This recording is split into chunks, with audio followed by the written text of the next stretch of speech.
Bienvenidos sean todos a este evento titulado Viviendo nuestras tradiciones. El día de hoy, la temática de la actividad es Día de Muertos, una celebración muy arraigada desde la antigua Mesoamérica y que hasta la fecha es preservada. Para conocer un poco más, Carlos, Armando y Larisa nos hablarán acerca del origen y la ofrenda del Día de Muertos. Hola, Mari. Hola, ¿Qué haces? leyendo algo súper interesante. ¿Ah, sí? ¿Sobre qué? ¿Sabías que en la época prehispánica, cuando alguien fallecía, era envuelto en un petate y enterrado? Y sus familiares organizaban fiestas con el fin de guiarlo en su recorrido a Mictlán de una manera más satisfactoria. En la visión indígena, esto no es tan visto como una ausencia, sino es más como una presencia. ¿Tú sabes algo al respecto? Me acuerdo que me enseñaron algo. Sí, el origen, el cual está ubicado en la armonía entre la celebración de los rituales religiosos católicos que nos trajeron los españoles después de la conquista y la celebración y conmemoración a los difuntos de Día de Muertos que celebraban los indígenas en tiempos hispánicos. Híjole, podría ser por ejemplo los mexicas, los mixtecas, los zapotecas, tlaxcaltecas, totonacas, entre muchos otros pueblos originarios de México. Y de hecho, fíjate qué chistoso, porque justamente es cuando cae justamente cuando el ciclo del maíz termina, uno de los principales elementos en la gastronomía y agricultura mexicana. Eso es de lo que me acuerdo. Suena muy loco. ¿Y sabes algo de la ofrenda? De la ofrenda no, pero me acuerdo de las fechas, las cuales se ubican entre 1 y 2 de noviembre. El 1 celebramos a todos los difuntos, a todos los santos, a que se refiere a todos los niños. Y el 2 de noviembre celebramos a todos los fieles difuntos, siendo así todos los santos. Qué interesante, no sabía eso de las fechas. Sí, es muy interesante, la verdad. Y sobre la ofrenda yo sí sabía algo. Sabía que los familiares organizaban, manejaban el altar de una manera muy linda y colocaban cosas como pan de muerto, velas, acerrín, colocaban flores de cempasúchil, fotos del difunto y algún platillo que le gustara, entre muchas otras cosas como el agua, la sal. No recuerdo todas, pero estoy recolectando algunas. Wow. No, la verdad es que es muy bonito la celebración de Día de Muertos. Pues ojalá te salga bien. Gracias.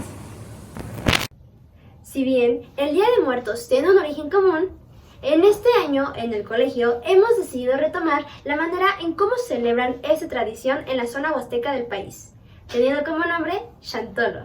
Para conocer un poco más de sus características, veamos el siguiente material. En la actualidad, el Día de Muertos tiene sus variantes dependiendo del estado donde está siendo celebrado. A continuación, estaremos hablando del Chantolo. El Chantolo es una fiesta que se lleva a cabo en la Huasteca Potosina, en el final y el reinicio del ciclo del maíz entre el 31 de octubre y 2 de noviembre, que es cuando se abren los portales al más allá. Esta tradición huasteca no involucra solo a la familia, sino a toda la comunidad. Chantolo es una palabra derivada del latín, la cual hace la fiesta de todos los santos de la Iglesia Católica e introducida al náhuatl por los teníes, el pueblo de los huastecos. Esta festividad tiene varios atractivos. El primero de ellos es la ofrenda, cuyos elementos mencionaré a continuación. Sal y mantel blanco. Este color representa la pureza. Además, la sal es el elemento principal de purificación para que el cuerpo del difunto no se corrompa y pueda transitar entre este mundo y el de los muertos. Agua. Mitiga la sed de las ánimas, después de su largo recorrido. Además, es uno de los 4 principales elementos. Velas y veladoras. Simbolizan la guía para que los muertos se encuentren de regreso a su antiguo hogar. Calaveritas. Hacen alusión a la tradición prehispánica, representando la muerte. Copal e incienso. Se utilizan para limpiar el lugar de los malos espíritus, y así el alma puede entrar a su casa sin ningún peligro. Flores. El cempasúchil es el símbolo de la festividad. Nuestros antepasados asimilaban el color amarillo de la flor con el sol. La tradición marca hacer senderos con las flores, esto con la finalidad de guiar a las almas hacia los altares. Papel picado. Representa el aire como uno de los 4 elementos, que debe estar presente en cualquier ofrenda. Comida. La comida tiene el objetivo de deleitar a los muertos, por lo que se acostumbra a poner su comida y bebida favorita. Y finalmente el retrato, que vendría siendo la fotografía del ser querido que visitará la ofrenda. En cuanto a la gastronomía, Algo que destaca en el chantolo es el zacahuil, un tamal hecho de masa con chile, manteca y relleno de pollo o puerco, o también puede ser de ambas carnes, es campechano, que se envuelve en hoja de plátano y se cocina en horno de barro. El más pequeño llega a medir entre 70 a 90 centímetros. Finalmente, hay una actividad que se ha vuelto famosa a nivel nacional. Los huehues, que son un grupo de personas de la tercera edad que se disfraza con máscaras para no tener contacto directo con los difuntos y no ser reconocidos, evitando así las represalias por ayudar a los difuntos en su trayecto. Los huehues, palabra en náhuatl que significa anciano y que se relaciona con la experiencia y la sabiduría. Desde el 1 de noviembre se ve a estas personas disfrazadas que bailan todo el día y noche de incógnito tras máscaras de madera. Lo hacen a petición y a manera de ofrenda de los familiares de los difuntos a cambio de algo de comida, aguardiente, caña o yuco. El Día de Muertos en México fue proclamado por la UNESCO como obra maestra del patrimonio oral e intangible de la humanidad el 7 de noviembre del año 2003, por iniciativa del Consejo Nacional para la Cultura y las Artes. Una de las actividades más llamativas y que demuestran el ingenio y cosmovisión mexicana respecto a la muerte es la creación de calaveritas literarias, las cuales son rimas populares donde el humor y la muerte son temas curiosamente relacionados. Ahora, los invito a observar algunas de las creaciones elaboradas por nuestros compañeros. Cabe recalcar que otra de estas calaveritas serán publicadas en el sitio oficial del Moderno Tepeyac. Clases 2021. Las clases en línea cansadas son, y con ello ganan mala reputación. A las presenciales les tengo mayor admiración, pero por miedo al contagio no voy. La modalidad híbrida llegó, y con las clases en línea arrasó, ya que a los maestros más locos los volvió. Hartos los maestros están que a la muerte le fueron a hablar, para que los alumnos se los lleven a enterrar. A los presenciales los quieren callar, y a los virtuales no los hacen hablar. Todos los trabajos a tiempo tienen que quedar, si no, los profesores no lo van a aceptar. Todo porque ellos en 2 lados deben estar, o la SEP los va a linchar. A muchos la flaca se los ha llevado, como a Lili, que hoy ya nos ha abandonado.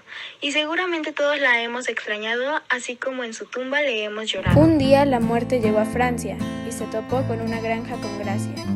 Scarlett y su abuela cosechaban los jitomates que tanto disfrutaban. La huesuda se acercó y Scarlett un tomate le ofreció, y cuando lo rechazó, a Scarlett se le paró el corazón. La muerte empezó a perseguirla y su abuela se desmayó. Cuando Wolf llegó a escondidas, la muerte no lo escuchó. Wolf llamó a la manada para proteger a su amada, y cuando la muerte los vio, corriendo salió. El alfa la atrapó y su chip de identificación robó. A la taberna la llevó y ahí la abandonó. Estaba el profesor Omar en el salón de artes, dando clases con cara de hambre, cuando ese día se fue a Marte, dándose un viaje a su vida de antes, arrepintiéndose de dar clases y esperando la llegada de la calaca el día martes. Mientras daba clases a sus alumnos, la calaca bailando llegó, saludó a los estudiantes y de este mundo al profesor se lo llevó. Omar no lo iba a permitir, así que a la calaca esquivó. Evitando a la muerte, el profesor se salvó, mientras que la calaca con ganas. La leyenda desaparecida. Era un día tranquilo en el Moderno. Eva leía y revisaba su cuaderno. De pronto, en el fondo del patio se escuchó un grito que a todos despertó. La flaca se encontraba muy alegre, porque al fin llegaría el mes de noviembre. Sería el momento adecuado para llevarse a algún despistado. Cada año sucedía que a un maestro se llevaría. Esperó toda la noche y a la Miss Estela sorprendió en su coche. Contrario a su pensamiento, alumnos y profesores no lamentaron este evento, pues de tareas y exámenes se libraron y sin hacer ningún esfuerzo del Moderno se graduaron. Pero las siguientes generaciones del suceso hicieron canciones, recordando lo sucedido en algún lugar de la escuela que se había perdido. Dos cosas que nunca faltan en una fiesta mexicana, y el chantolo, claro que no es la excepción. Así que hoy veremos a las comparsas, que son grupos de bailarines que nos bailarán las pulguitas en manera de ofrenda. A estos bailarines se les conoce como huehues. Las pulguitas.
Algo que no puede faltar en Día de Muertos es el relato de aquellas leyendas famosas en nuestro país y que más de uno han encerrado en su atmósfera peculiar. Siendo así, a continuación veremos la representación de la leyenda de la isla de las muñecas.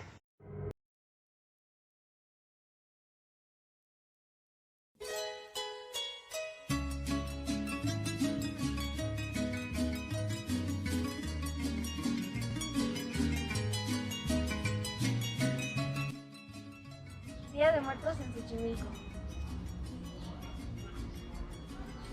La alcaldía de Xochimilco, nombre que proviene del náhuatl Xochitl, que significa flor, tiene una amplia riqueza cultural distribuida en los 14 pueblos y 17 barrios originarios, mismos que en cada rincón ofrecen a sus habitantes y visitantes una gran variedad de tradiciones arraigadas.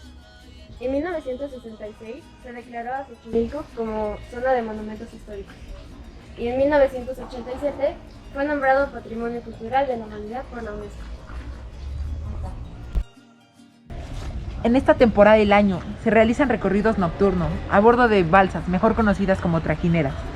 Sí, Xochimilco es considerado un lugar lleno de leyendas y para conocer las más famosas debes visitar las islas.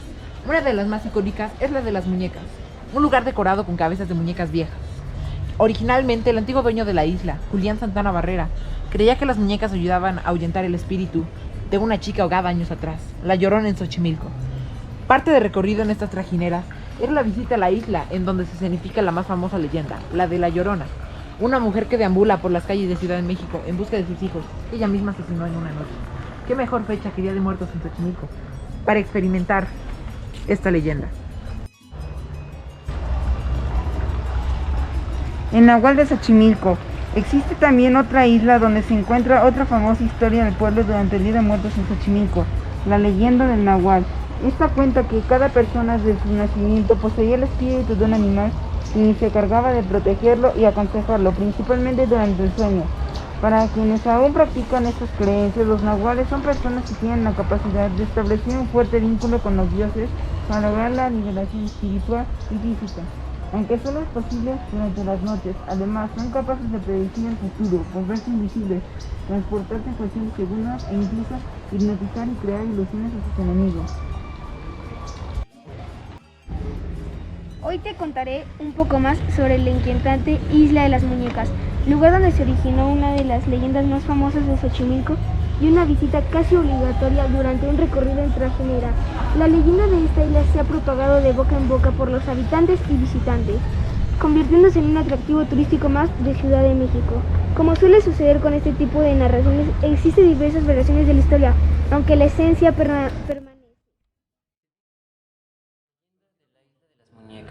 Se dice que un comerciante de esta zona, conocido como Don Julián, en uno de los recorridos en Xochimilco, se percató de que en la orilla del lago yacía el cuerpo de una niña.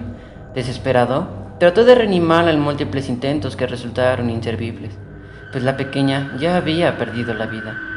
Luego de este suceso, Don Julián se sentía constantemente intranquilo y atormentado, lo que lo hacía asegurar que el espíritu de la niña se encontraba atrapado en Xochimilco. Preocupado por encontrar una solución, al hombre se le ocurrió colgar un par de muñecas para intentar ahuyentar las energías. Conforme pasaba el tiempo, Don Julián comenzó a recoger todas las muñecas que encontraba a su paso y recorridos, mismas que colgaba en la isla, hasta convertirla en el sitio que hoy en día conocemos, es decir, una pequeña chinampa que en teoría podía recorrerse en 10 minutos, pero que se encuentra repleta de cientos de muñecas con aspecto tétrico. La mayoría están rotas, sucias o despeinadas. Como consecuencia de la preocupación que le causaba la idea de que cada muñeca estaba poseída por un espíritu diferente, el hombre fue perdiendo contacto con el mundo exterior hasta que decidió habitar la isla de manera permanente. Se transformó en una persona solitaria y ermitaña, lo que dio paso a otro rumor entre quienes lo conocían. ¿Quién realmente estaba poseído? ¿Era él?